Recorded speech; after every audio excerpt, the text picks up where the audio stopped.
¿Qué tal, amigos? Bienvenidos a la entrevista en Capital CDMX. El día de hoy estamos en un lugar de lujo, con un invitado de lujo. Se trata del presidente del Info Ciudad de México, Arístides Guerrero, el doctor Arístides Guerrero. ¿Cómo estás, doctor? Muy bien, Luis, muchísimas gracias por la invitación y por la oportunidad. Bueno, Al invitado contrario. tú al Pleno del Info, Gracias pero a la gracias por invitación. el espacio en Capital. Claro que sí, pues la idea es que podamos conocer cómo se ha transformado el Info CDMX, porque quizá con lo que me gustaría iniciar es explicarle a la ciudadanía y a quienes nos ven el derecho a la información de la sociedad, cómo ha transitado de que era pues una prerrogativa de partidos políticos en los 70s y después ya ordenamiento, rama del derecho, tú que eres doctor en derecho, y ahora ya se entiende como un derecho humano, y eso ha hecho que sea muy progresivo. Y antes se hablaba nada más de acceso a la información, transparencia, y como que pasó el tiempo, vino la pandemia y ahora ya tenemos esto que es la protección de datos personales tan importante, y se ha transformado todo hasta el ente, ¿no? Hasta el ente, que es este órgano autónomo, se ha transformado, porque antes era una pequeña mesa y como que no tenía mucha vida, digamos, procesal, ¿no? Y se ha ido transformando, y entiendo que fue a partir desde tu llegada como comisionado y luego ya ahora en funciones de presidente. Así es, mi querido Luis, el Info y bueno, más bien el derecho a acceso a la información. Incluso hasta el nombre cambió, ¿no? Inicialmente, sí, bueno, la propia materia del derecho a acceso a la información surgió en el 6 de diciembre de 1977 con la reforma constitucional que incorporó al artículo 6 un parrafito que decía: el derecho de acceso a la información será garantizado por el Estado. Pero en realidad el auge del derecho a acceso a la información se dio hasta este siglo, porque fue, imagínate, desde el 77 hasta el 2002 tuvimos nuestra primera ley federal de transparencia. Y en el camino en realidad eran casos aislados. Un caso un amparo que presentó el doctor Ignacio Burgoa por ahí del 82-83, pero en el que no se le dio la razón y en realidad se decía que el derecho a acceso a la información era nada más para conocer propuestas de partidos políticos y candidatos. Más adelante, en el caso de Aguas Blancas, ya hubo una buena interpretación de la Suprema Corte de Justicia de la Nación en aras de decir, no, a ver si es un derecho de todos a conocer, el derecho a la verdad, el derecho a la información, pero sí es hasta el año 2002 cuando surge la primera ley federal de transparencia y empieza todo este boom del derecho de acceso a la información. Entonces es una materia que, si bien tiene su origen en el 77, en realidad ya normativamente y la consolidación de la materia pues tiene alrededor de 20 años. La ley cumplió 20 años el año pasado, este año 21 años la Ley Federal de Transparencia, y en las entidades federativas se ha dado un fenómeno interesante porque las propias prácticas de los estados o del propio antes InfoDF han logrado replicarse a nivel nacional y se ha construido de manera bien interesante el derecho a acceso a la información a través de los años, y llegamos hasta el Info Ciudad de México. Platicabas, pues sí, en el 2018, tú lo viviste, en el 2018 el Info tuvo una etapa de crisis, en la que hubo ausencia de 4 personas comisionadas. Entonces no había pleno, no podía resolver recursos de revisión. El INAI tuvo que hacer uso y ejercer su facultad de atracción para resolver los recursos de revisión de la Ciudad de México. Llegamos el 18 de diciembre, ya 5 años, mi querido Luis, el 18 de diciembre. Nada más. Llegamos a esta Info de la Ciudad de México y bueno, han sido grandes los cambios y la evolución que ha tenido esta institución. ¿Qué cambios se han hecho, por ejemplo, para la renovación? Porque es importante explicarle hay gente que no conoce a detalle el pleno, cómo funciona, y antes tenía algo más, digamos, no tan procesal, no tan formal. Era, pues llegaban una solicitud de transparencia y hasta que había recursos de revisión decían, pues vamos a revisar, se reunía el pleno y muy rápido cada quien sesionaba. Pero entiendo, porque la primera entrevista que tuvimos contigo, justo cuando tomaste posesión, nos platicabas que tenías esta idea de que hubiera un secretario de acuerdos, que hubiera una ponencia horizontal, una herradura, que fuera más fácil incluso para las transmisiones, para que la gente lo entendiera al momento de vincularse y que fuera teniendo un orden ya diferente, más técnico-jurídico, que eso también es algo que ha ido adquiriendo la transparencia, ¿no? Claro, y fue una visión compartida como colegiado. En el 2018, cuando llegamos, no existían ni siquiera las ponencias, es decir, solo comisiones. Estaban sí los comisionados, pero los proyectos de los recursos de revisión eran elaborados por una dirección jurídica, los proyectos se subían a pleno y se votaban. ¿Cuál es la ventaja de que existan ponencias? La ventaja de que existan ponencias es que cada comisionado puede tener su propio criterio, es más, hasta su propio estilo, porque hasta las resoluciones, todas las que yo leía hacia atrás, empezaban con el famoso, vistos los un lenguaje extremadamente jurídico, que no se entendía nada, o bueno, no se entendía como se pretende que se entienda un derecho tan noble, porque además el derecho de acceso a la información, siempre lo he dicho, es uno de los derechos más nobles que hay en la Constitución, y es de los más nobles porque no necesitas acreditar interés jurídico ni legítimo para presentar ni una solicitud ni un recurso de revisión, es decir, lo puedes presentar de manera anónima y vía Plataforma Nacional de Transparencia. Entonces, el hecho de lograr ciudadanizar el derecho o hacer más entendible el derecho implicaba también que nuestras resoluciones fueran más entendibles. Y eso es gracias a que como ponencia puedas imprimir de tu propio estilo, tu propio criterio, porque ahorita tenemos, por ejemplo, asuntos donde hay criterios diferenciados y eso lo da precisamente el hecho de que como comisionado, pues junto con tu ponencia, con los proyectistas, puedas ir rebotando criterios y a partir de ahí salga un criterio como ponencia que puede no compartirse por otros y otras comisionadas. O sea, creo que eso también es válido en un colegiado, o sea, creo que eso habla también de la pluralidad. Claro, y eso también permite un mejor debate, exposición ahí de ideas y por qué esta imagen de herradura, ¿no? Que ahorita nos permite la entrevista mostrar el pleno. La primera entrevista que tuvimos justamente hace casi 5 años probablemente fue creo que en mi oficina, y platicábamos justo de la importancia de tener un espacio en el que sí pudieran venir a ver las sesiones públicas. Claro. Porque, a ver, por ley, las sesiones de todo colegiado son públicas y son videograbadas. Pero si nosotros llevábamos a cabo la sesión en una mesa de juntas en donde los invitados no podían llegar y presenciarla, pues no se motivaba que viniera gente externa ni verles pleno, el rostro, ¿no? Porque estaban así en herraduras sentados. Y entonces pues cambia totalmente el enfoque.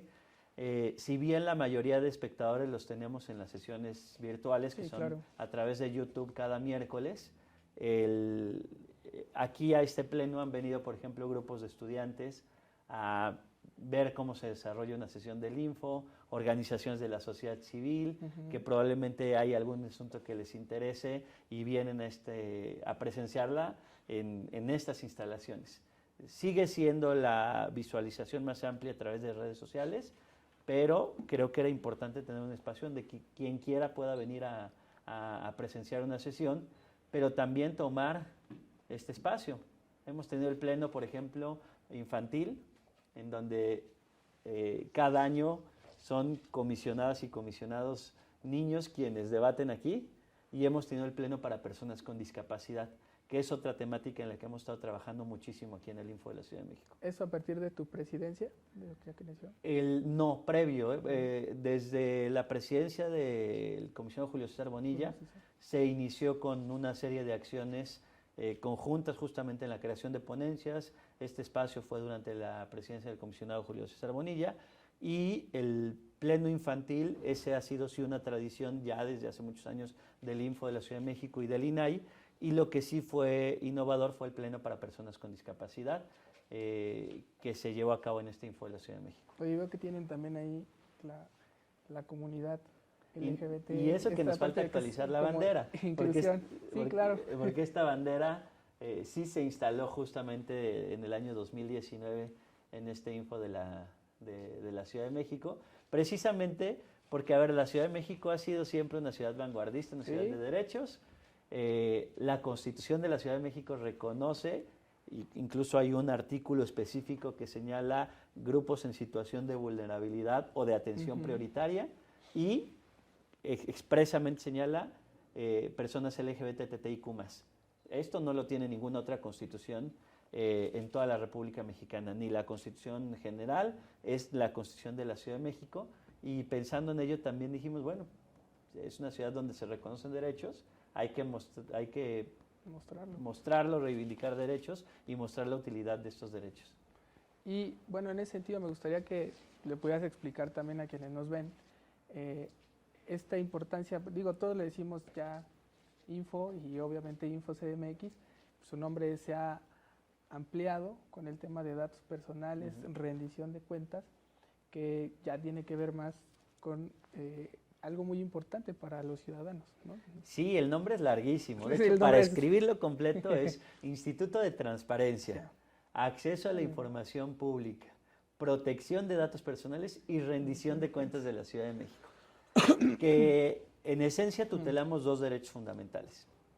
El acceso a la información, que va vinculado con la transparencia, y el segundo es la protección de los datos personales. Y es en la protección de datos personales donde vamos a encontrar, y yo creo que va a estar el gran reto y el futuro de los órganos garantes, del INAI a nivel nacional y de los órganos garantes de cada entidad federativa, porque cada vez es más información la que están recopilando pues, estos dispositivos móviles. ¿Quieres ir al fútbol? Saca tu Fan ID. ¿Quieres comprar boletos para el cine? A través de una aplicación. ¿Quieres hacer el súper? A través de una aplicación. ¿Vas a hacer ejercicio? A través de una aplicación. Entonces, hoy el gimnasio sabe cuántas veces a la semana vas al gimnasio. Y probablemente puedas saber tu rutina de ejercicios del teléfono. Sabe cuántos pasos das al día. Con la Fan ID pueden saber cuántas veces fuiste al estadio al año. ¿Cuál es el historial de medicinas? Porque adquiriste y te ofrecieron una tarjeta de lealtad en una farmacia. Entonces, con la digitalización del entorno, ha implicado también que sea necesaria cada vez más la protección de los datos personales. Porque, a ver, antes entendíamos como datos personales el nombre, el domicilio, la firma, el CURP. Y decíamos, bueno, pues ahí de vez en cuando lo uso, ¿no? Y ahí por ahí el número de teléfono, etc. Pero hoy en día, pues es un dato personal el que una empresa de streaming sepa cuáles son las películas que viste durante el año, o que una aplicación de música te recomiende música a partir de los intereses. A ver, tú le podrías preguntar fácilmente y ejercer tus derechos ARCO frente a Netflix, ya se hizo en el Reino Unido, y preguntarle cuál es la secuencia de películas que vi, por qué están generando un perfil acerca de mí. Se hizo también el ejercicio, un investigador le preguntó a Amazon que cuáles eran las grabaciones que tenía Alexa sobre él, y Amazon tuvo que entregarle carpetas de audios en donde estaban las grabaciones de lo que él había dicho en su hogar. Entonces, a veces nosotros creemos que estamos en la intimidad de nuestro hogar, pero siempre va a estar Alexa, Siri, Bixby o como queramos llamarle, escuchando y recabando información, porque comprobado, el teléfono celular, hay un caso bien interesante que te recomiendo seguir de la Agencia Española de Protección de Datos Personales, que se llama La Liga, en donde se demostró que el micrófono del teléfono celular se abre y escucha y puede generar un perfil a partir de lo que tú estás conversando. No sé si te ha pasado que de repente ahorita que es en la época navideña y buscas una bufanda en el teléfono y ahí tienes una bufanda que te está persiguiendo por todas tus redes sociales. ¿Sí? Pero ¿qué pasa no solamente cuando lo escribes, sino cuando dices, ay, tengo frío, me gustaría comprar una bufanda o una chamarra, y de repente hay un anuncio que te está persiguiendo? No es paranoia, es una realidad a veces que está en México y en el mundo. Hasta lo que piensas, casi ya te lo adivinaron, ¿no? Hasta lo que piensas, y sí es real. Apenas lo estoy pensando y ya te sale ahí el anuncio. Pues fíjate que esto que me estás diciendo ya me lo había dicho a mí mi secretario ejecutivo. Dices, es que esto yo ni lo dije. Ajá, una vez me dijo, oye, es que yo ya no lo escribí, ya no lo dije en el micrófono, lo pensé. Y pues parece, nos dio risa a los dos, pero luego reflexionando, sí llegamos a la conclusión de que no es que te adivine el pensamiento un teléfono celular, sino que puede influenciar en cómo pensamos. Claro. Comprobado, ¿eh? El teléfono te puede influenciar en cómo pensar, qué productos comprar y hasta cómo votar Y si no, me cree la audiencia, ¿no me crees? Vamos a voltear al año 2016, caso Cambridge Analytica, elección de Donald Trump, Cambridge Analytica Brexit, Cambridge Analytica elecciones en África, donde se ha demostrado que vía redes sociales se puede generar una influencia en el pensamiento del electorado, y principalmente del electorado indeciso. Entonces ahí hay una gran área de oportunidad en materia de protección de datos personales. De hecho, el Info ha estado trabajando muy de la mano con Rafael Yuste, Moisés Sánchez Ciro Colombara. Rafael Yuste fue quien fue llamado por Barack Obama para desarrollar el proyecto BRAIN. Entonces, mira lo que son las cosas, nos contactamos vía redes sociales y hoy Rafael Yuste nos ayudó al Info de la Ciudad de México a elaborar la Carta de Derechos de la Persona en el Entorno Digital, que es un proyecto que sacamos en el Sistema Nacional de Transparencia. Sí, que muy interesante, porque fíjate, estuvimos en la UNAM platicando de derecho a la información y ya a los ciudadanos cuando les explicas la relevancia del derecho a la información de la ciudad, porque sus nombres son muy aburridos, los nombres de la ley, la gente dice, ¿y eso qué? Claro. Ya cuando les pones los ejemplos, todo lo que acabas de mencionar, empezaron a preguntarse y decir, ya les dio miedo. Claro. Entonces decían, y su primera pregunta fue, oye, ¿y quién nos protege ante esto? Claro. Y entonces, pues, yo les explicaba, pues hay un órgano garante, es el InfoCDMX, poca ciudadanía a veces lo conoce, pero debe de estar cada vez más enterado, porque pues hay fraudes, hay extorsiones, y ya este terreno también de que puedan influir en tus decisiones, pues ya se convierte en algo que se debe de dar yo le llamo, o creo que muchos le llaman también, antes decíamos alfabetización mediática, digital, ahora, pero ahora ya es, sí, plenamente una alfabetización digital, que no implica nada más, aprende a usar los dispositivos, ¿no? Aprende y entiende el riesgo que puede haber implícito y también cómo defenderte, ¿no? Los derechos ARCO la gente ni los conoce. Y dicen, oye, ¿cómo que a poco yo puedo ir a rectificar, ¿no? O sea, ¿a poco yo puedo ir a pedir que mis datos los retiren, ¿no? Porque todos se quejan de que es que el banco me habla o tal empresa me está hostigando. Pues ahí está un órgano garante que te puede... Hasta que señalamos ejemplos concretos, es cuando la gente se empieza a sentir identificada y decir, a mí me ha pasado. Yo cuando pongo este ejemplo de, ¿a poco no te ha pasado de que tienes un anuncio que se está persiguiendo por todos lados? Ya la gente dice, o ¿a poco no te ha pasado que de repente vas a un restaurante, a un museo y saliendo llegan y tu teléfono celular te dice qué te pareció tal restaurante? Sí. Y ojo, no siempre es que nosotros anunciamos estoy comiendo en tal lugar, sino que como tenemos activado el GPS, entonces el teléfono identifica que estuviste en determinado restaurante o en determinado museo y te pregunta el mismo teléfono, ¿qué te pareció tu visita a determinado lugar? Esos son datos personales. Entonces ya se empieza a sentir más identificada la gente y saber que eso está en la Constitución, pero desde el año 2009. En junio del 2009 se reforma el artículo 16, segundo párrafo, y se incorporan estos derechos de los que hablan, los derechos ARCO, acceso, rectificación, cancelación y oposición. Pero sí les llegan aquí denuncias, si hay sanciones, o cómo van procesando ese... Es menor el número de ejercicio de derechos ARCO en el Info que de acceso a la información. O sea, todavía, es más, hasta en el nombre, Info, INAI, inmediatamente piensa en transparencia, acceso a la información. Sí. Siempre he dicho yo que tendríamos que ver cómo evolucionamos para que incluso desde el nombre o desde el interior tengamos una agencia de protección de datos personales.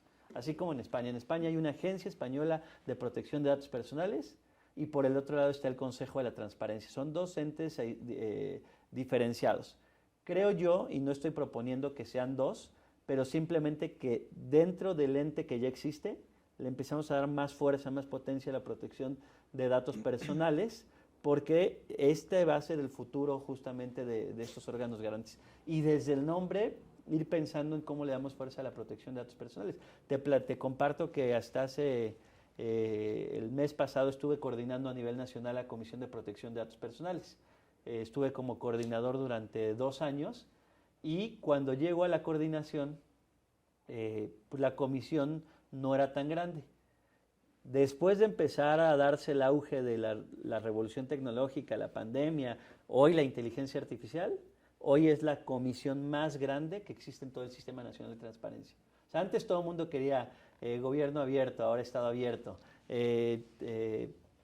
acceso a la información, comisiones más vinculadas a este derecho de transparencia y acceso a la información. Y de repente, el boom, la protección de datos personales, hoy es la comisión más grande en todo el Sistema Nacional de Transparencia y Protección de Datos Personales. Pues muy interesante. Y además, yo creo que algo que vale la pena ahí que nos refuerces, tocaste una palabra que yo creo que es clave ahora y que ya la ciudadanía ya se está empezando a preocupar, que es con la famosa inteligencia artificial, ¿no? Ya muchos están empezando a ver los riesgos, las amenazas, cada vez hay más cursos en todas las industrias y la primera pregunta de la gente, bueno, es, nos van a quitar nuestro trabajo, nos van a desplazar. Y la otra, el miedo ya de oye, pues ¿dónde están mis datos? ¿O quién está alimentando esa inteligencia artificial? ¿No? Muchos decían, por eso, o sea, con los datos que yo doy, con lo que escuchan, con lo que saben, pues van construyendo toda esta inteligencia artificial.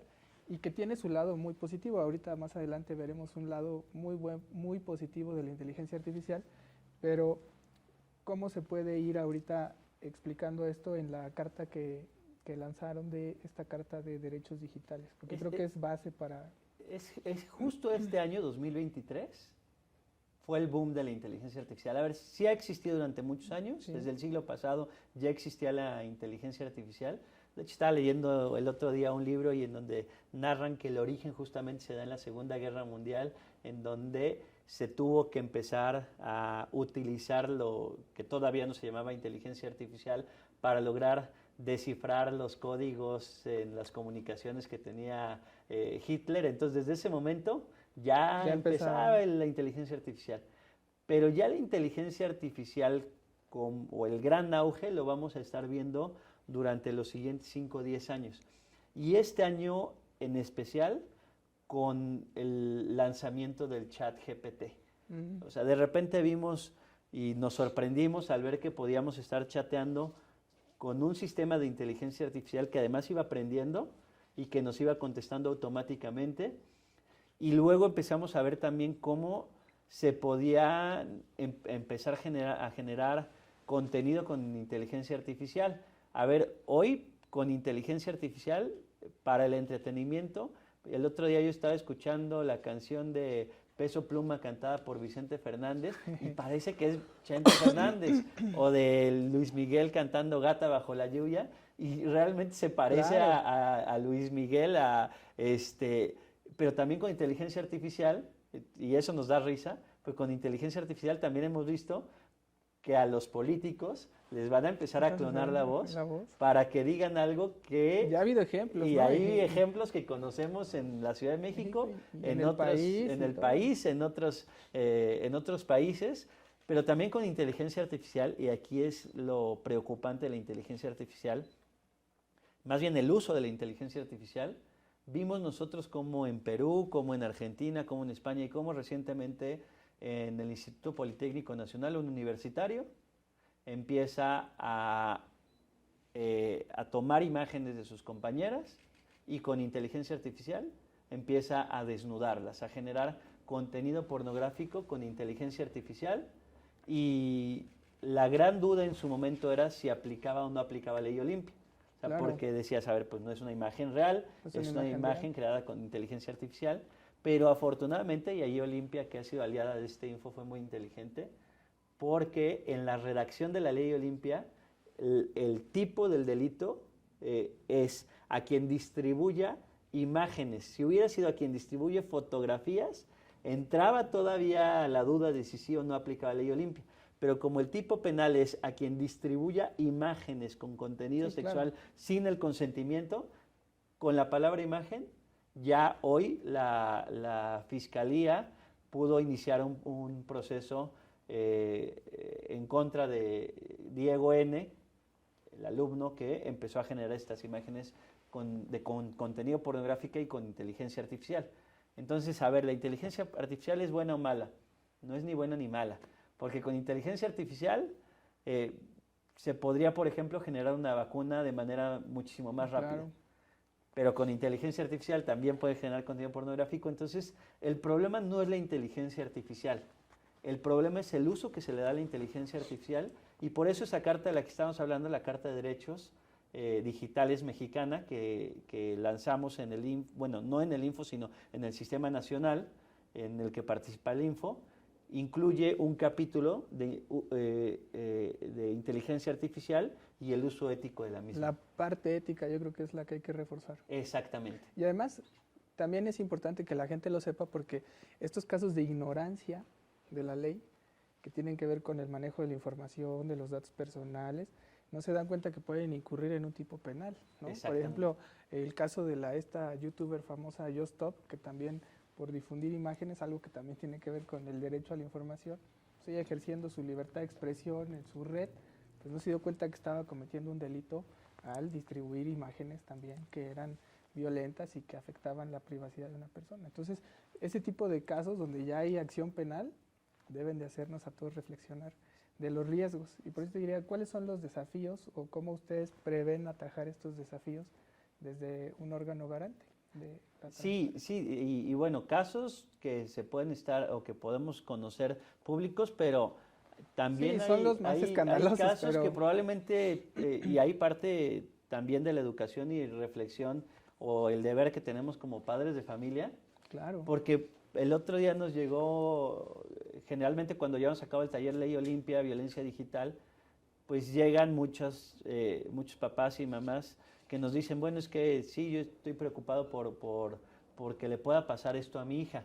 Pero el otro día fue bien interesante porque llegó y se acercó con nosotros una mamá que nos dijo, a ver, para mí también es importante, yo tengo un hijo, pero para mí es importante decirle a mi hijo que por estar o tratar de verse chistosito, compartiendo la imagen, ojo, aunque no haya sido quien genera la imagen, tan solo el hecho de reenviar esa imagen ya constituye un delito. Y por eso la importancia de decirlo, porque pues cuando tú y yo estudiamos, mi querido Luis, pues estaba el chismógrafo tal vez, sí. El bullying, pues el que se vive y nos tocó vivirlo, pero hoy con un teléfono celular inmediatamente te graban, te pueden distorsionar y puede generar una implicación pues psicológica, incluso que ha llevado en casos comprobados hasta el suicidio. Entonces, sí es importante como instituciones decir, a ver, somos también órganos garantes que tutelamos datos personales.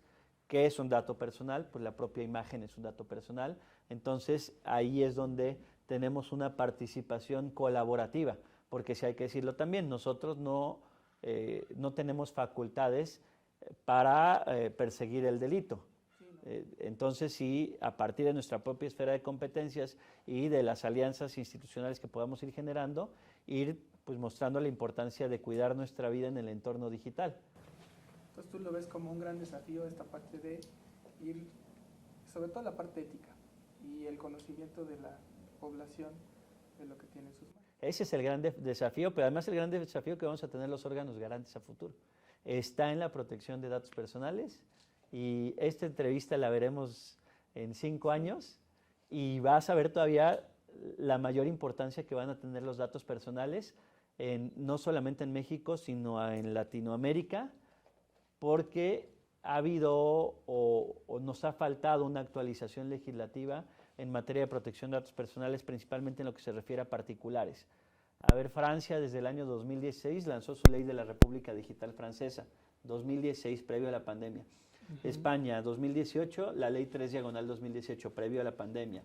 Canadá, una normativa denominada PIPEDA, California, en Estados Unidos el CCPA y el Reglamento Europeo de Protección de Datos Personales ya contempla la protección de datos personales en el entorno digital. Y en Latinoamérica estamos bien rezagados, no solamente México, sino toda la región, salvo Chile, que sí incorporó en su constitución los denominados neuroderechos. Pero los llevó a la constitución neuroderechos y no han logrado tampoco una legislación robusta que ya te aterrice cómo proteger los datos personales en el entorno digital. Y ahí es donde yo creo que gran parte de los ojos del mundo, más bien de la región latinoamericana, están puestos en México. Pues nos buscan mucho. Estuvimos hace poco en la Red Iberoamericana de Protección de Datos Personales y en realidad México sí tiene un papel importante en la materia, porque además en su momento la ley fue de vanguardia en el año 2000, en el año 2010, cuando surge la Ley Federal de Protección de Datos Personales en posesión de particulares. Surge la ley, pero desde el 2010 a la fecha, 13 años, no ha habido una reforma a esa normativa. Sí, es bastante tiempo y además yo creo que ahí algo muy importante va a ser el que se pueda actualizar el marco normativo, sobre todo con esta, quizá ya pensar hasta en que ustedes tengan más dientes para sancionar, digo, no en materia penal, administrativa, pero sí a lo mejor algún tipo de sanción para casos muy cotidianos que se repiten y que se convierten en tendencias y que van afectando, ¿no? Y sobre todo hoy que la información se está generando en el mundo físico. Entonces, ahí sí creo que debe haber una corresponsabilidad pues, de todas estas grandes empresas tecnológicas en el cuidado de los datos personales. O sea, creo que es importantísimo que ustedes puedan que estarlas, no me gustaría decir que las estén regulando, pero sí que tengan un diálogo franco, directo, para ir atendiendo situaciones. Porque claro. Pareciera que nada más están ahí desreguladas y pueden también hacer lo que sea. Claro, y debe pasar, ¿eh? Por eso a mí la ley española me gusta. Y me gusta el trabajo que está desempeñando la Agencia Española de Protección de Datos Personales, porque hay multas importantes que han tenido todas estas grandes empresas tecnológicas a partir de una ley que les permite entrarle a fondo, porque ahí también entraría la esfera de competencias y aquí también hay que señalarlo. En materia de protección de datos personales en posesión de particulares, el único ente competente es el INAI. Nosotros, el Info de la Ciudad de México, no tenemos competencia porque solo tenemos competencia en materia de protección de datos personales en posesión de sujetos obligados, es decir, en posesión de entes públicos. Bueno, pues ojalá se pueda dar esa iniciativa. Y también preguntarte a propósito, en el Congreso, tú que tienes ya la facultad como InfoDF de presentar iniciativas, me comentabas que han hecho una muy importante que ojalá salga en breve, pero que tiene que ver con esto también de hacer inclusivo el derecho a la información de la sociedad. Hablando precisamente del mundo digital, mi estimado Luis, y presentamos una iniciativa en el Congreso de la Ciudad de México. Nunca habíamos ejercido esta facultad. Está en el artículo 46 de la Constitución y está desde el 2017 que se publica la propia Constitución de la Ciudad de México, aunque entró en vigor hasta el año siguiente, el año 2018, pero teníamos esta facultad en el artículo 46 y la tenemos todos los autónomos. Sí. En nuestra respectiva materia podemos presentar iniciativas de ley.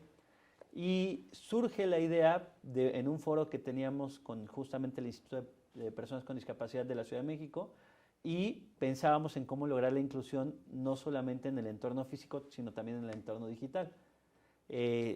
Cuando llegaste a este Info de la Ciudad de México, habrás visto rampas de acceso para sillas de ruedas, hay un mapa áptico en la entrada, hay señalización para personas con ceguera, y entonces dijimos, a ver, si ya existe una obligación de adecuación de los espacios físicos para personas con discapacidad y el mayor porcentaje de solicitudes de acceso a la información son en el entorno digital, o sea, son vía Plataforma Nacional de Transparencia, también tendría que existir una inclusión digital. Y entonces primero surgió la idea de presentar un exhorto ante el Congreso de la Ciudad de México. Y luego dijimos, ¿por qué un exhorto? Mejor una iniciativa. Entonces hicimos la iniciativa, la aprobamos en el Pleno y la presentamos en el Congreso de la Ciudad de México para que se reforme principalmente el artículo 121 de la Ley de Transparencia y se incorpore una obligación para que todos los entes públicos incorporen un software que permita la accesibilidad para personas con discapacidad. Por ejemplo, una persona con ceguera que ingrese a la página de internet y pueda navegar a través de comandos de voz.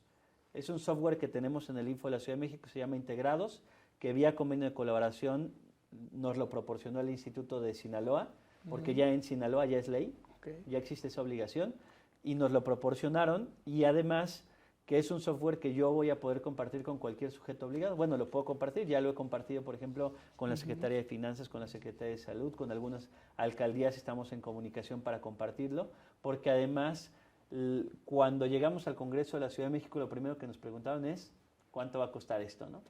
Esta iniciativa es muy noble, pero ¿cuánto nos va a costar? Y yo les dije, 0 pesos. 0 pesos porque es un software de uso gratuito que se puede compartir absolutamente con todos. Entonces seguramente va a pasar esta iniciativa. pero como obligación, ¿eh? Algunos querían poner el verbo procurar. No, Procurar es un llamado a misa, así es. Entonces, una obligación y lograr que la Ciudad de México sea por lo menos los entes públicos de la Ciudad de México, sean 100% accesibles para personas con discapacidad. Y se va a lograr, ¿eh? Yo le doy un año para que esto se logre.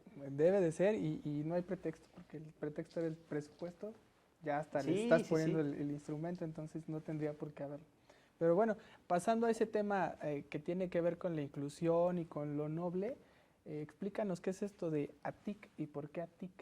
Pues surge a partir justamente del boom de la inteligencia artificial, ¿Qué es el lado noble de la que de es la el inteligencia lado noble, artificial? porque te decía hace rato, la inteligencia artificial no podemos decir que sea buena o mala, dependiendo del Claro. uso que le demos.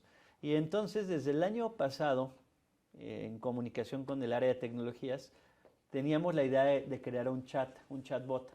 Así como muchas líneas aéreas tienen su chatbot y se puede solicitar el pase a abordar a través de un mensaje y lo va generando, etcétera, preguntas frecuentes, etcétera, te va guiando el propio chatbot, pues empezamos a diseñarlo. Pero cuando en enero se da el boom del chat GPT, dijimos, a ver, a mí me gustaría tener el chat GPT de la transparencia. Y entonces empezamos a trabajar en lograr que hubiese un chat o que exista un chat al que tú le puedas preguntar directamente, que es ATIC.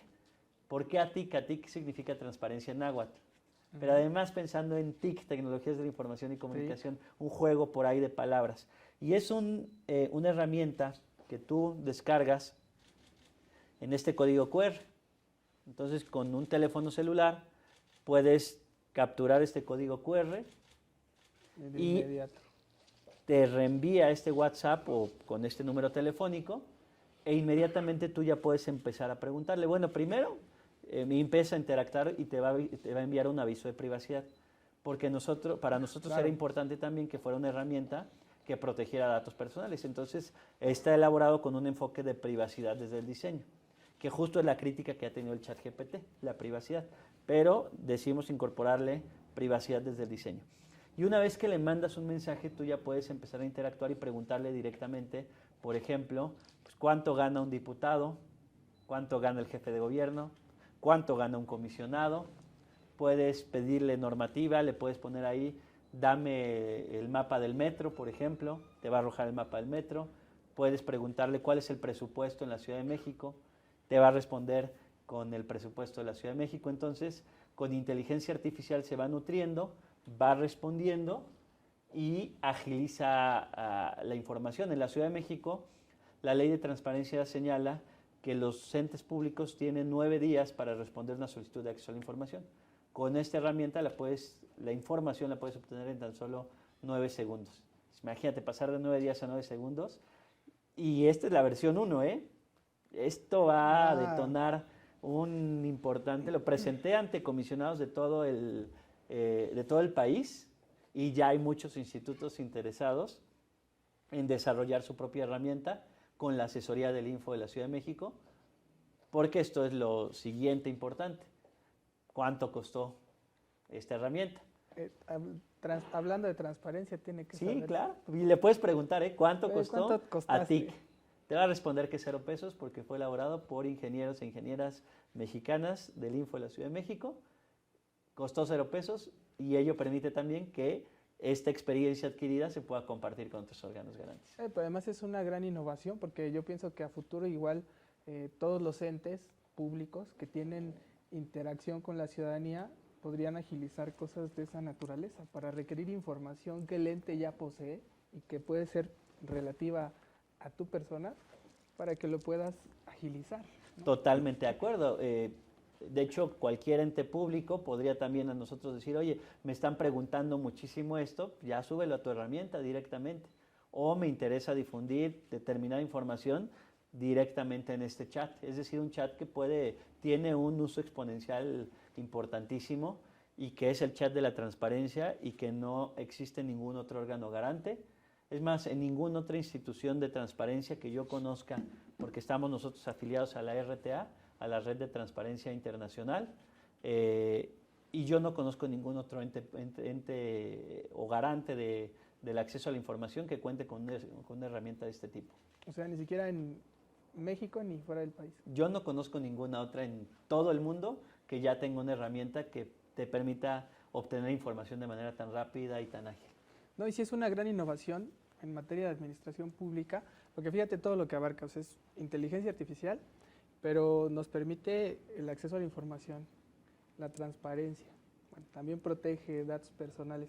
Y claro que es una vía que puede fortalecer la rendición de cuentas, que es un tema ahí que como que la gente no percibe como algo muy importante, pero creo yo que ya con este tipo de herramientas se puede agilizar, porque para darle nada más una idea a la gente, tú ponías ahorita los tiempos de 9 días, ¿no? Pero cuando esto inició, tú tenías que presentar tu solicitud de información y había fíjate, a nosotros como periodistas que nos vamos capacitando y nos hablaban cada vez un poco más de la ley, estaba así, ya teníamos nosotros como memorizado el tema de, no, pues que de acuerdo con los artículos casi eran 13, 14 y 15, que obligaban a los entes a que al instituto a tener como un archivo que ya te daba información así de, ya no vuelvas a preguntar, ahí está la información, ¿no? Porque además esto te quita carga administrativa a todos los entes, a los que buscan la información les reduce el tiempo, pero pues la gente no sabía que tenías que meter tu solicitud para una pregunta de algo que a lo mejor ya estaba ahí.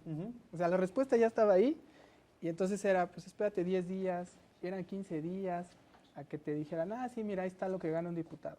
Y que ahorita en 9 segundos se pueda resolver algo así, es fantástico además. Y ello implica también un procesamiento de información, tenerla documentada, esto va a ser importante, archivos.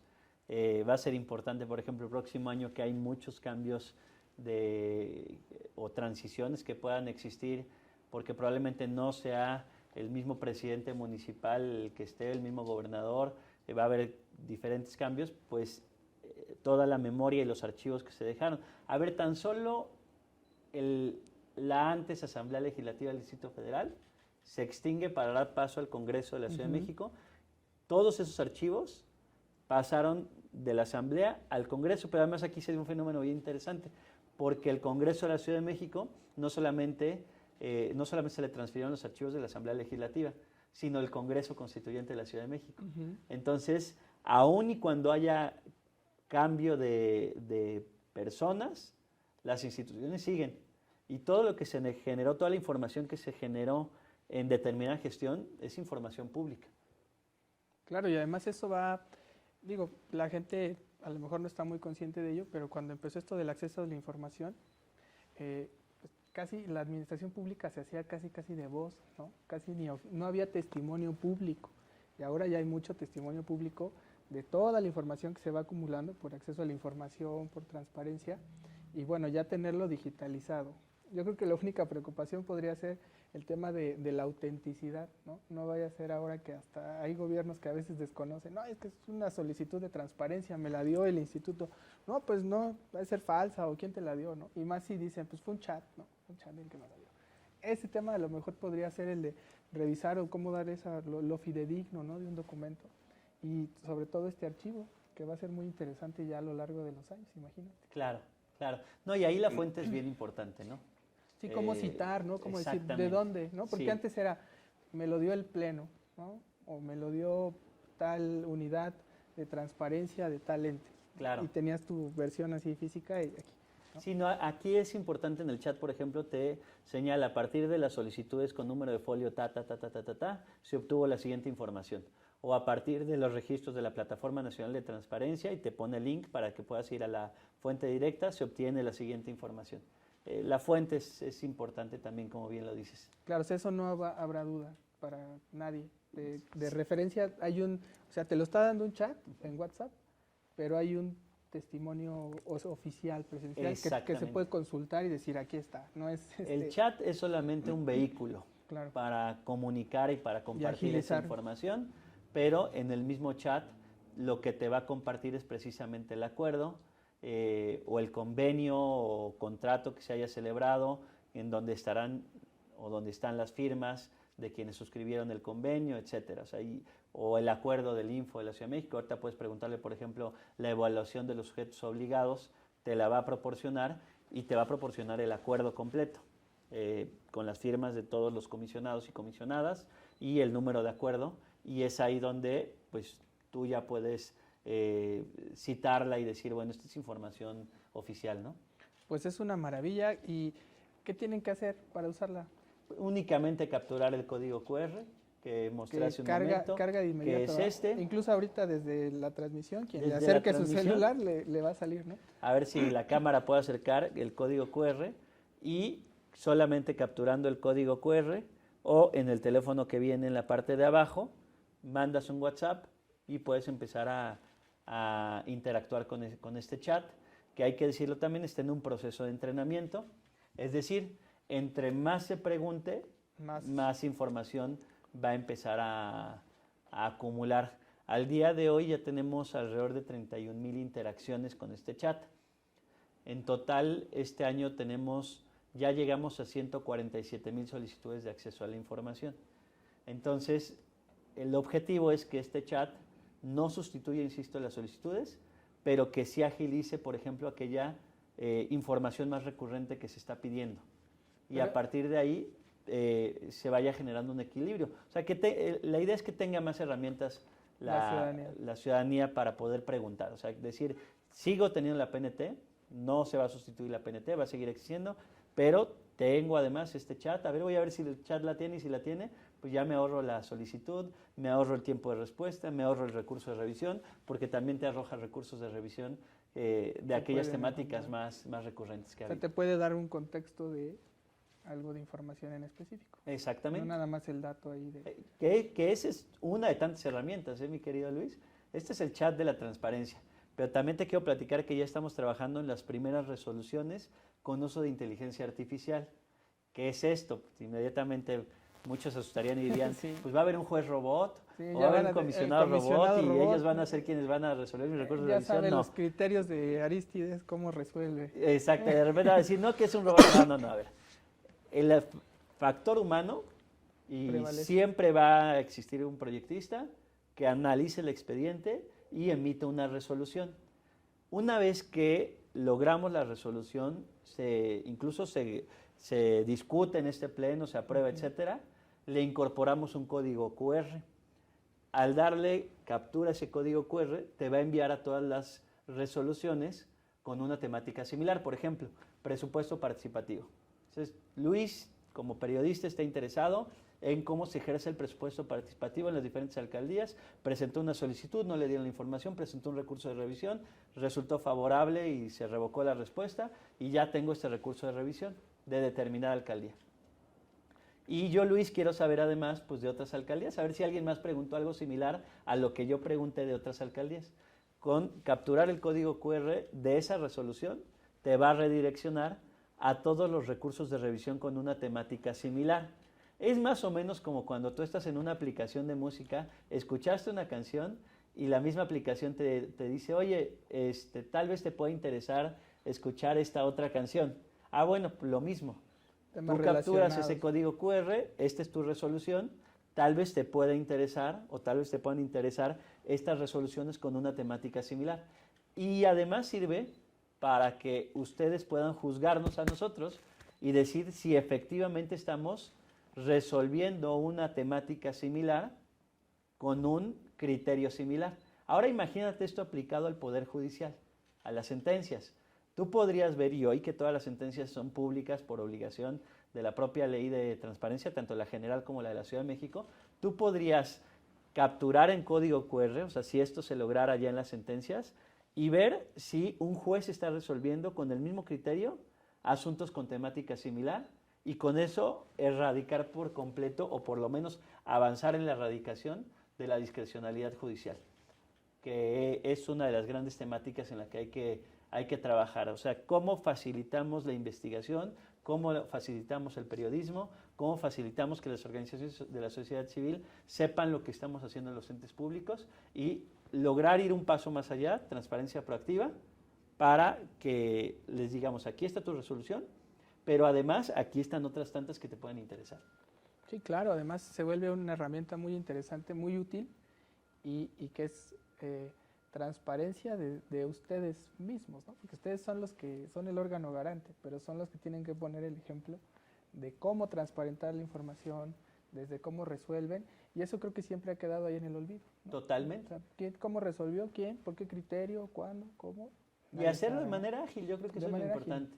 Sí, sobre todo porque lo da de manera inmediata y antes esto era un proceso muy, muy complejo. Exactamente. Y además, no sé si va a quitar carga administrativa a algunos entes, que era de lo que antes se quejaban. Ah, es que tengo 20,000 solicitudes de lo mismo y tengo que estar todas respondiendo. La idea es esa, si ya se preguntó. A lo mejor con un QR, dices, pues ahí está. Ahí y está, exactamente. se acabó. O sea, imagínate esto también trasladado a los propios sujetos obligados, que a nosotros mismos nos digan, es que ya han llegado tantas solicitudes de esta temática, en el chat ya que te lo responde inmediatamente, ¿no? Incluso un poco ir generando, difundiendo esta herramienta, para nosotros es útil, para nosotros por eso agradecemos que los medios de comunicación estén interesados en lo positivo que hacemos las instituciones también, porque de esta manera, pues quien gana es la gente, ¿no? Claro. Saber que existe esta herramienta, este chat, y que pueden interactuar con él y se pueden ahorrar todo el caminito que implica una solicitud de acceso a la información, un recurso de revisión y tenerla de manera bien rápida. Oye, y es algo nuevo que va empezando, no hay problema de que se trabó, se atoró, digo, estas cosas también de capacidad, porque es un asunto de capacidad. ¿Qué capacidad? Imagínate que el día de mañana sí millones de capitalinos empiezan ahí a preguntar en tiempo real, oye, yo quiero saber esto, yo quiero saber lo otro, y sí hay una capacidad también prevista, más o menos como decías, hay 31,000 que ya empezaron ahí a interactuar, pero imaginemos porque además, así como se va dando el fenómeno ahora en las redes sociales, que va siendo como por temáticas, no dudes que de repente ya cuando esto se familiarice, así como se crea una tendencia porque todo el mundo está buscando claro. El microcismo de hoy, se ponen a buscar ahora por esta herramienta, ¿qué más nos dice, no? ¿Qué dato importante puede haber ahí? Hasta el momento no hemos tenido ningún problema de que falle o se caiga el chat o de capacidad. Naturalmente va a ir evolucionando el mismo chat, estamos en la primera versión y seguirá mejorando poco a poco con el paso de los años, y ojalá y si llegue un momento en el que saturen este chat de solicitudes, porque significa que a la gente le está interesando saber qué se está haciendo con el dinero público. Y de protección para que los quisieran hackear o jalar esa información, no hay ningún riesgo. Por eso está elaborada con un enfoque de privacidad desde el diseño, con la finalidad de evitar precisamente que pueda haber algún problema de privacidad. Entonces, en materia de protección de datos personales, yo siempre lo digo, a ver, ¿quieres evitar problemas? Recaba lo menos información posible. El otro día un banco me estaba preguntando mi estado civil. ¿En dónde me pasó? Sí, quieren saber todo. Me pasó en una universidad, que me invitan a ser jurado en un examen. Y para que yo me diera de alta, me preguntaron que cuál era mi religión y que si estaba bautizado. Y yo dije, ¿para qué preguntan esto? O sea, entre menos información tenga un ente público o privado acerca de nosotros, pues más seguro. Eso es privacidad desde el diseño. Claro. O sea, ¿para qué yo acumulo información que no es necesaria? El otro día también me decían que el acta de nacimiento del estado de Jalisco, en el acta señalan tu estado civil, si eres soltero o casado, y me decía una persona que decía divorciado. Y yo decía, pues, ¿para qué tu acta de nacimiento a decir si eres divorciado o no estás divorciado? A ver, no es necesario. Entre menos información personal tengamos los entes públicos y privados, mayor va a ser la privacidad y el riesgo a que seamos hackeados. Por eso, cuando tú empiezas a interactuar con este chat, no te van a preguntar ni cómo te llamas, no te van a preguntar ni dónde vives, no te van a preguntar la edad, no te van a preguntar absolutamente nada. Te va a responder de manera automática. Y entonces, como no tiene información de los usuarios, pues facilitamos justamente la protección de los datos personales. Sí, no tienes que ser ni siquiera capitalino, ¿no? Exactamente. Se puede utilizar extranjero, ¿no? Desde si quieres, desde España, todavía no tiene traductor, en un futuro tal vez lo incorpore, ¿no? Justo con estas nuevas tecnologías. Claro. Pero pues desde Japón, si quieres preguntar, pues con que tengas un chat lo puedes hacer. Que esto es lo maravilloso de este derecho, el derecho a acceso a la información, que puedes pedir información desde cualquier parte del mundo. No necesitas decir soy fulano de tal, ni siquiera que eres mexicano, o sea, podría alguien que está haciendo investigación respecto a México preguntar a cualquier municipio, cualquier alcaldía, información pública y se proporciona. Y ahí creo que son las bondades de este derecho que se presenta de manera anónima además.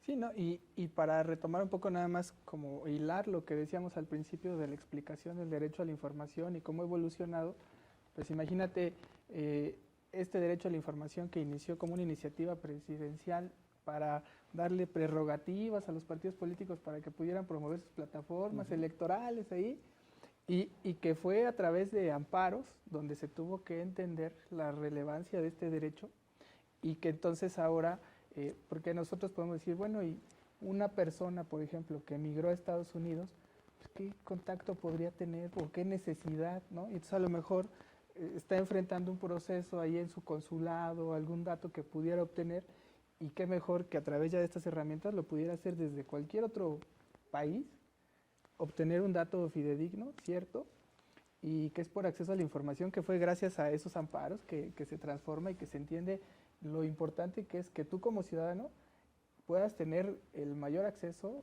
a la información en función de que te pueda servir a ti. Digo que ese fue el gran precedente, ¿no? Eran casos de gente que decía, es que no me quieren dar mi pensión en el IMSS y porque este ente tiene ese dato y no me lo quiere dar.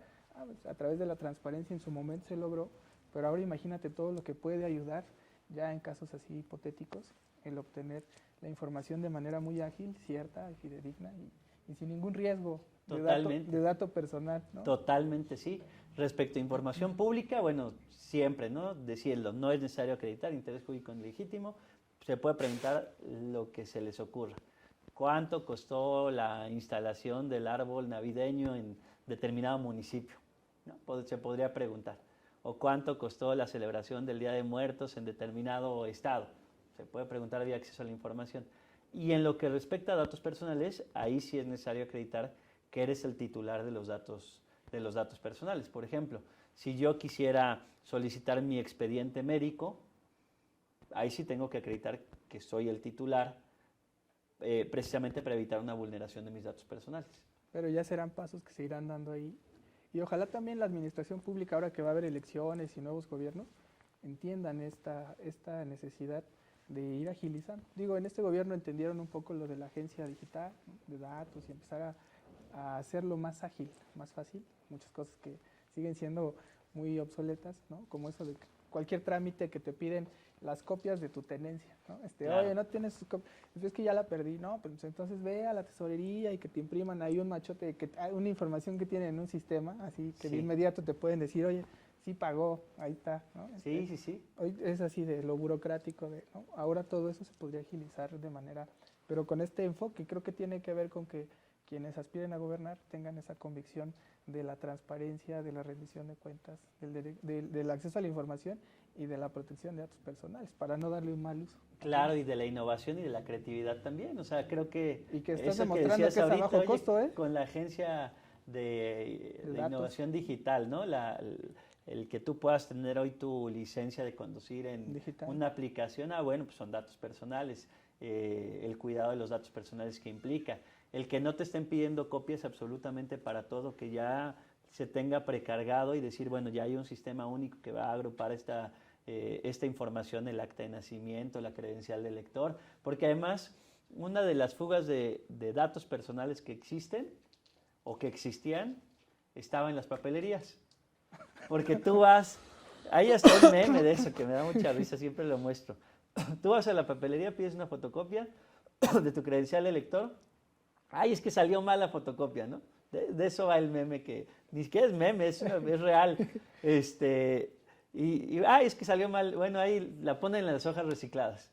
Y al rato la imagen que circuló en internet era una cartulina que enrollaron con una imagen reciclada, con una credencial de lector. Entonces ahí estaban difundiéndose los datos personales, ¿no? Entonces, ¿para qué pedir tantas veces el mismo documento? Sí, y entre más lo pidas, pues más riesgo hay de que haya una vulneración a los datos personales. O sea, y con la agencia también hemos estado en constante comunicación, en coordinación. Les presentamos esta herramienta en su momento. les presentamos también la iniciativa para personas con discapacidad y la verdad es que ha habido buenos ojos en cuanto al trabajo conjunto que se pueda estar realizando. Y lo que decías hace un momento es importantísimo, con costo cero. ATIC costó 0 pesos. El software integrados para personas con discapacidad, 0 pesos. A ver, entonces ahí es donde nos damos cuenta de cómo creatividad e innovación se puede revolucionar el derecho a acceso a la información y la protección de los datos personales. Pues muy bien, hoy para ir concluyendo me gustaría nada más que nos dijeras, porque estamos en época electoral, ¿qué valía tiene el derecho a la información ahorita en los procesos electorales? Y cómo el instituto puede también ahí jugar, tanto en la prevención de este mal uso de datos personales que se pueden convertir ahí en herramientas útiles para los mapaches, pero también a la gente, incluso todo el tema de la inteligencia artificial o el uso ahorita de redes sociales, decías hace tiempo, cómo pueden incluso influenciarte, cómo pueden manipularte, o sea, cómo va a jugar y qué se puede hacer. Bueno, primero nos llevas al origen justamente del derecho a acceso a la información. Importante que la ciudadanía sepa acerca de sus candidatos. O sea, cuáles son las propuestas que están presentando, pero también cuál es la trayectoria de esos candidatos y qué hicieron, porque probablemente muchos candidatos y candidatas ya hayan ejercido un cargo público. Entonces, ¿qué hicieron durante su gestión en ese cargo público? Por ejemplo, a ver, para el Poder Legislativo, existen obligaciones específicas en materia de transparencia y saber cuántas iniciativas presentó, de qué temáticas presentó estas iniciativas y cuántas de estas iniciativas fueron aprobadas. Ya te estoy dando una solicitud que podría llegar a presentarse, por ejemplo, de algún diputado o diputada, que incluso nos han llegado de ese tipo. Pero además es una obligación específica que ya debe estar cargada en las páginas de internet del Congreso. Y entonces ya puedes decir, mira, quiere volver a ser diputado, que se quiere reelegir. Se quiere reelegir. Vamos a ver, cuando fue diputado o diputada, cuántas iniciativas presentó, ¿no? Y entonces tú puedes juzgar cómo actúa en el desempeño del cargo. Un alcalde o una alcaldesa. Bueno, la misma pregunta, puede estar preguntando los resultados que se obtuvieron durante su gestión y de esta manera tener una opinión más informada de por quién votar. Y luego viene la otra pandemia, la infodemia. Es que por eso te iba a decir, porque tiene que ver con desinformación, que es un tema muy importante. Luego viene la otra pandemia, la infodemia, que es muy desafío. fácil, es un desafío porque se puede viralizar de manera muy rápida una determinada información que no es real. Entonces, la vía para obtener información oficial es una solicitud de acceso a la información, no hay de otra. Y es importante difundir esta información para que se sepa qué es lo real. Entonces, vía acceso a la información se puede obtener información de absolutamente lo que se quiera. Y de esta manera, pues combatir esta pandemia, pues que hoy en día existe, que es la denominada infodemia. El otro gran reto está en la protección de los datos personales. Sí, porque ahí me imagino que el INE le tiene que entrar muy duro a esa parte de... Es precisamente ahora las con fiscalías, tanto programa social y... las fiscalías, el propio Instituto Nacional Electoral, porque sí, la credencial de elector contiene muchos datos personales y así como te ponía el ejemplo de que lo pusieron en las copias en las hojas de reciclado y se distribuyó, bueno, no va a faltar aquel que al revés ya tenga su conjunto de copias de credenciales de elector y eso sí constituye un delito y que es perseguido por la propia Fiscalía de Delitos Electorales. Entonces creo que ahí hay otro gran reto en la protección de los datos personales, en la información que las candidatas y candidatos están recabando durante las propias campañas, el uso de información o más bien la utilidad que se le está dando a esa información, porque probablemente pase un candidato o candidata y diga, oye, ¿te gustaría obtener más información acerca de, etcétera, ¿no? En el famoso toque de puerta, están tocando las puertas, oye, ¿te gustaría obtener más información o unirte al equipo de campaña, alguna cosa así? Pues importantísimo el aviso de privacidad. ¿Qué información voy a recabar y con qué finalidad voy a recabar esa información? Porque si no implica también una vulneración a los datos personales. Sí, que está muy de moda ahorita, incluso con las encuestas, ¿no? Que te estén ahí preguntando, sacando datos de, oiga, ¿usted piensa así o le gusta esto? Y la gente lo da porque lo toma como algo que no presenta ningún riesgo. Exactamente, y luego dices, bueno, ¿y pues, qué tan importante puedo ser yo como para que tengan información? No, a ver, todos, toda la información es muy útil siempre y se ha dicho, los datos personales son el petróleo del siglo XXI. Entonces, el hecho de que se esté recabando tanta información acerca de nosotros y cuando nosotros creemos que una red social es gratis, que ver videos en determinada aplicación es gratis, es porque probablemente el producto estamos siendo nosotros. Y como producto, pues nos están bombardeando de justamente de estrategias de marketing, se va generando un perfil acerca de nosotros y ahí es donde creo que hay que poner especial atención en el cuidado de nuestra información.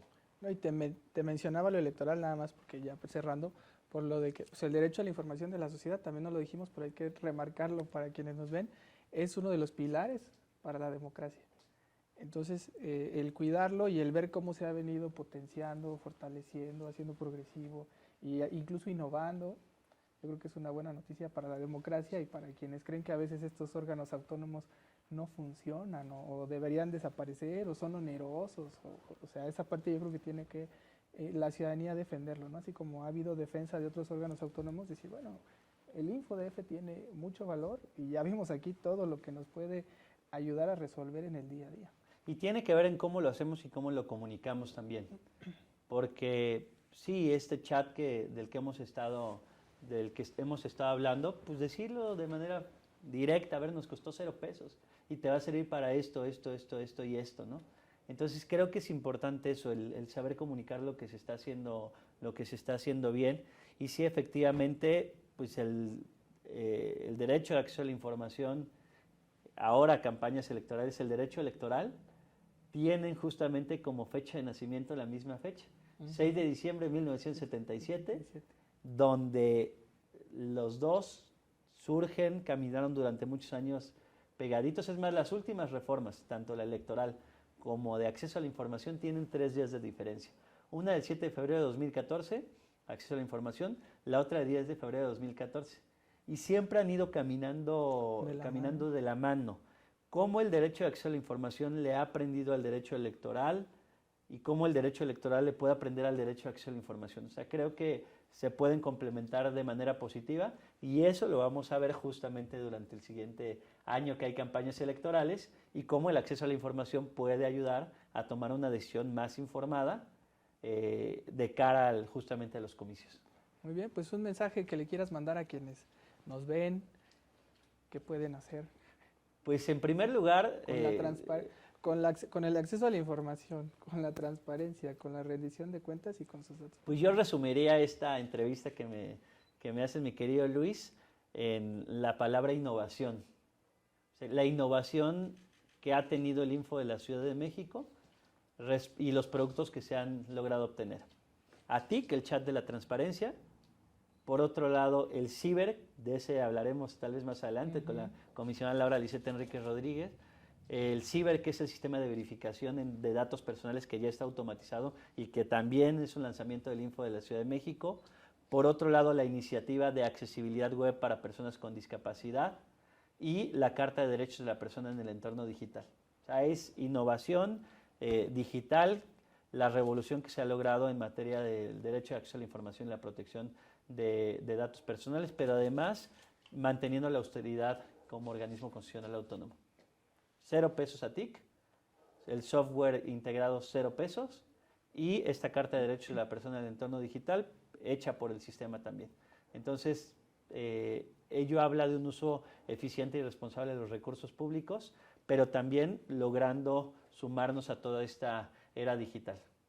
Pues muchísimas gracias y mira, si se puede hacer un paneo ahí para que también vean toda la historia de cómo avanzó el Grupo Oaxaca, los nombres de comisionados, que tiene toda una historia y que siempre ha sido importante remarcar que la sociedad civil, digo, hay muchos personajes ahí que están vinculados a la política, pero de la pluralidad y cómo ha sido importante que esto venga creciendo y trascendiendo para una vida democrática de la ciudad, que además aquí en la ciudad han podido ustedes explotar, creo que son de los pocos entes que han podido explotar muy bien el que tenemos una constitución de vanguardia. Totalmente de acuerdo.